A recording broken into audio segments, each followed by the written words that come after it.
VR 999 news channel ప్రేక్షకులకి నమస్కారములు. రేపు జరగబోయే ఆంధ్రప్రదేశ్ ముఖ్యమంత్రిగా నారా చంద్రబాబు నాయుడు ప్రమాణ స్వీకార కార్యక్రమానికి ముఖ్య అతిథిగా హైదరాబాద్ నుంచి ప్రత్యేక విమానంలో గన్నవరం ఎయిర్పోర్ట్ చేరుకున్న మెగాస్టార్ చిరంజీవి మరియు ఆయన సతీమణి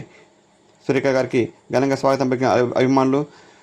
అనంతరం గన్నవరం ఎయిర్పోర్ట్ నుంచి రోడ్డు మార్గాన విజయవాడకు బయలుదేరిన మెగాస్టార్ చిరంజీవి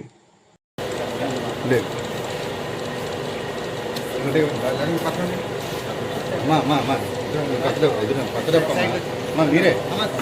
చెప్పినా ముందు పక్క జరుగుతుందా పార్టీ రావాలి మీకు పక్కన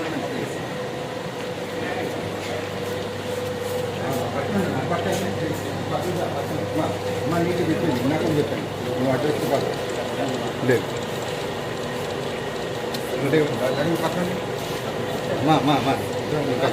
పక్కన పక్క మీరే